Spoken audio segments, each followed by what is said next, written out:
Welcome back to the Learn English podcast, the podcast teaching English in context so you can learn naturally. On today's episode, I want to discuss time and communicating when an event took place or will take place in time. If this is your first time watching or listening to an episode, if this is your first time here, welcome. You might not know that I am an English teacher. I teach English online to students who are learning it as a second language. And one of the points of confusion that I get from my students is that they're confused about how to tell when a event occurred or will occur. They have difficulty explaining if something happened in the past, when it happened in the past, or if it's happening in the future, how soon in the future it's going to occur. There's a little bit of confusion of how to word this, what phrases to say, and how to communicate when an event took place or will take place. Because of that, on today's episode, I want to go over what a native speaker, what an American English speaker would say if they're trying to describe when an event took place. If this sounds like you, if you are a little bit confused about how to describe when an event occurred or will occur, don't worry, we're going to go over everything you need to know so you can communicate effectively with a native speaker. With that, let's begin.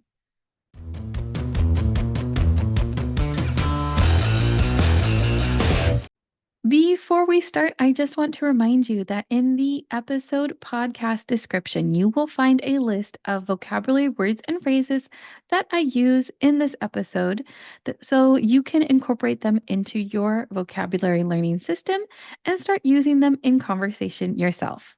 You can find these vocabulary lists in this episode and in previous episodes so you can help expand your knowledge of English. Let's talk about how to describe when something occurs in time, events that have occurred in the past. Of course, if something happened the day before today, we would say yesterday. This happened yesterday. If it's been more than one day, though, there's different ways you can say it. Let's say something happened 2 days ago. So you would just say that. This happened 2 days ago, 3 days ago, 4 days ago. You can use that days ago to describe how many days it's been since the certain event happened. You can also keep using ago with different amount of times. So you can say 3 hours ago, which means something happened 3 hours in the past. 2 days ago, which means it happened 2 days in the past. 2 weeks ago, which means 2 weeks in the past, and so forth. You can use it for months. 3 months ago, 4 months ago. You can also use it for seasons. So you can say 2 summers ago, which means not this last summer that just occurred, but you can say 2 summers ago.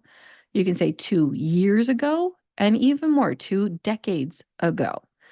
For example, I could say it's been 10 years since I took a class, which means the last time that I took a class was 10 years ago.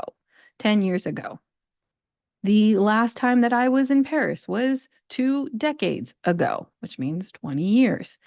Again, that ago really helps, and you can demarcate, you can clarify, you can communicate how long it's been by just putting ago after the period of time that you're saying. For hours, for days, for months, for seasons, for years, and for decades. Another way to say this is to say this past. So this past week, this past month, this past summer, this past year. That means that it happened within the immediate time frame of one. So this past week means 1 week. This past month means 1 month. This past summer means 1 summer ago. This past year means within this last year. Again, this is more specific. It means 1 and then whatever time period you are putting with it. This past hour, this past week, month, season, year. Time period of 1. This past decade, which means 1 decade, which would be 10 years. This past century, which would mean 100 years, this past century. So it could be any time period, anything from an hour to a century, even a millennium, but it has to be just a time period of one. One, and then whatever you say, hour, day, week, month, year, etc. You can also say last instead of past. Last has a little bit smaller amount of things you would put it with. You would put it with a specific day of the week or the word week, a specific month or the word month, a specific season, a specific holiday, or a year. Last Wednesday, last week, last June, last month, last summer, last Christmas, last year. If you are going further than that, if you were saying a period of time that's longer than a year, then really what you're going to say is in the last decade, in the last century, in the last 20 years. You wouldn't just say last 20 years. That is extremely odd. You would say in the last 20 years. And in that case, when you use in the last, when you use that specific structure, what you're referring to is something that occurred that has continued to occur until this day. So in the last 20 years, we've had a technological revolution. That means something started 20 years ago, technology-wise, that is continuing until today. That is not talking about a specific event that was a one-time event, like if you just say the word last. Last week, I went to Rome. That is a one-time thing that is not continuing until now. That doesn't mean that I'm still in Rome. But if I say in the last year, I moved to Rome, that means I am still in Rome and I'm still continuing to live there because this is an event that happened in the last year that continues until today. That phrase just by itself, in the last year I went to Rome, doesn't really make sense by itself. You would want to have further detail, and it sounds like you need more of a story if you use that structure. I know it's like similar words, but that structure does mean something different. If you just say last one time event, if you say in the last event that is still continuing from the past to affect the present today. Let's talk about time periods and things that are coming up in the future. Now, there's a couple ways to describe things that are going to happen in the future. One is to say this.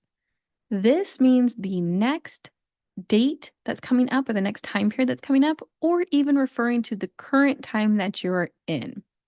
For example, if you're listening to this podcast, when it comes out on a Monday. Now, if I have an event that's happening this Friday, that means 5 days from now, this Friday. If I'm talking about something that's happening in this month is currently March, that means I would say this month, which is referring to the month of March. Something that's happening in the future, but happening still within the month of March. If I'm saying something that's going to happen in the month of April, I wouldn't say this month. I could say this April, which means I'm referring to the month that is coming after this month, this April, and the specific April that is in the year of 2024. I could also say this summer, which is the summer of 2024, or this year, which means the year of 2024. All of those are ways to talk about the specific day, week, month, season, or year that I am currently in and that something is going to happen in the future. So I could say, this Friday, I am going to go to Rome. This summer, I'm going to go to Rome. This November, I'm going to go to Rome. This year, I'm going to go to Rome. Again, going to Rome is in the future, and then this part is trying to clarify, trying to communicate what exact day, month, season, or year I'm going. I can also say the word next. Now, next means it's something that's coming up. So if I'm talking about the Friday that is 5 days from now, I wouldn't say next Friday. I would say this Friday because I'm in that current week and it's this time period that I'm in. So I would say this Friday. If I'm referring to something that's in the month of March, I wouldn't say next. I would say this month, because I'm in that current time. However, if I'm trying to relate something that's outside of the current time I'm in, but is coming up in the immediate future, I would say next. Next Friday means not the Friday of this week, but the following week. Next month means not this month, but the following month, right? Next year doesn't mean this year that I'm currently in of 2024. It means 2025, the following year. So next is way of saying the following time period. If I'm saying that next Friday I'm going to Rome, that means not this week, but the following week on a Friday, I'm going to Rome next Friday. If you want to be more general with your time, that's going to happen in the future, and you don't want to have a very specific time or date, but you just want to give a general knowledge of when this is happening, you can say in or within and then say the next. So in the next 5 minutes, I'm going to stand up.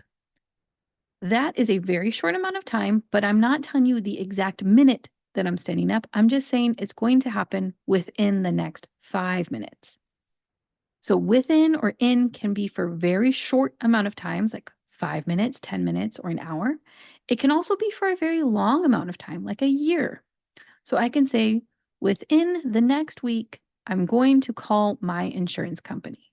I'm not telling you what day, I'm not telling you what time, but I'm giving you a general frame of reference that this event will occur in the next week, within the next 7 days. I can also say within the next month or in the next month, I'm going to go to Rome. Again, I'm not telling you the day, I'm not telling you time, I'm just telling you that within the next 30 days, that event will occur. You can also say this with a year. In the next year, I'm going to go to Rome, which means anytime within that year, that event could happen. If you're trying to be a little bit more specific, you can use the words from now. So let's say I say I'm going to Rome in the next month. In the next month, I'm going to go to Rome. That means anytime in the next 4 weeks. If I want to tell you a specific week, I can say 3 weeks from now, I'm going to Rome. That gives you the specific week. Doesn't tell you the date, but a general idea of when it is. If I have an event that's coming up and I'm moving, and let's say that's happening in 3 weeks, but specifically it's happening on a Thursday, I can say 3 Thursdays from now, I am moving. That's telling you the specific day of the week. So if you have an event that's occurring not the next Friday, not the following Friday, you can say from now to explain the future. 3 Fridays from now, 3 Mondays from now, 3 weeks from now, 3 months from now. That tells you when the event is occurring and it's happening at the end of the time period that you're saying. If you say in, that means it could happen anytime within the time period that you're saying. So in the next month means that it could happen anytime in those 4 weeks. But 4 weeks from now means it's happening at the end of 4 weeks. Slight difference, but a little bit more specific and telling you the exact end date of when that event is happening. I hope you learned a little bit about how to discuss when an event occurred or will occur, what words and phrases to use if it occurred in the immediate past or if it happened a long time ago. Also, what words and phrases to use if you have a specific date of when an event will occur in the future, or you just have a general idea, a general time frame of when it will happen. I know there's a lot to English, there's a lot to learn, so hopefully this episode helped you with your English skills and is helping you on your journey to fluency. A reminder to check out the description of this podcast episode. You can find the vocabulary list, which includes a list of the words and phrases that I used in this episode. That way you can study them and start to use them in conversation yourself.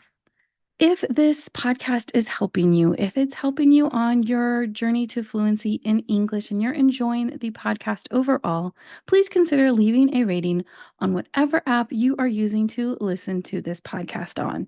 You can also tell a friend or family member, tell someone who is learning English about this podcast and how it's helping you with your English skills. That way we can grow our audience and reach more people, and I would really appreciate your support. You can follow us on social media at Learn English Pod. The website that has all of our episodes is learnenglishpod.com. And like and subscribe so you don't miss our next episode when it comes out next week. Until then, keep learning English.